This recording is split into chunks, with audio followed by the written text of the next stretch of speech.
everyone. Thank you for joining me in a very special series about the history of the Middle East and why there's so much conflict. Today's episode is about understanding Zionism, which over the last couple of years has become quite the trigger word. I'm sure even seeing or hearing that word has turned people away. That is why we as a society have to understand why it is so important and it has become the trigger word it is today. So join me for the next couple of minutes as we learn about Zionism and Israel and how it has become such a violent topic. First, let's establish the definition of Zionism. It is a movement for the reestablishment and the development and protection of a Jewish nation and is what today is Israel. Zionism is a movement that started in Europe in the late 1800s. It was created by Jewish people who wanted to have their own country because they faced many problems and anti-Semitic acts where they lived. They decided that this new country should be in a place called Palestine, which at the time was a territory. Palestine is very important within Jewish history because it is seen as their homeland. One of the founding fathers of Zionism was Theodor Herzl. He was important for the Zionist movement because he wanted Jewish people to have their own country, where they should be safe. He believed that this was necessary because many Jewish people were being treated badly. In 1897, he organized the first big meeting called the Zionist Congress, where he brought together Jewish leaders to talk about creating a Jewish homeland.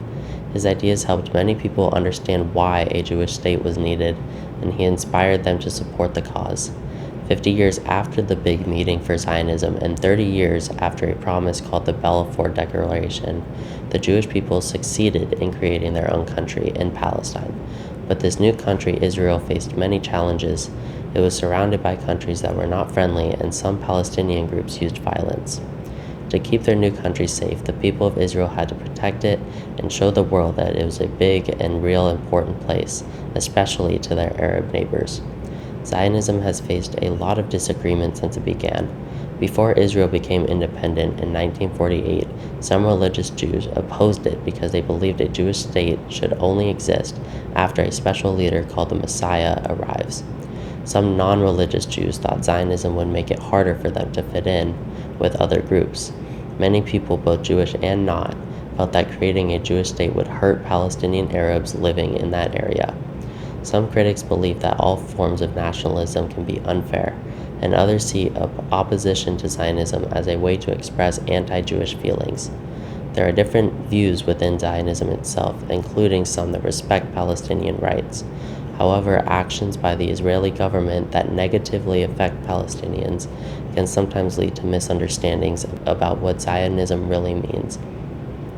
The Anti-Defamation League, which is ADL, warns that criticizing Zionism without understanding it can unintentionally reject the idea of a Jewish state and hurt Jewish people.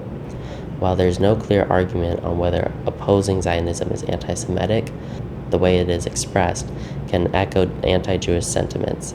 It's important to know the difference between criticizing Israeli policies and being anti-Semitic.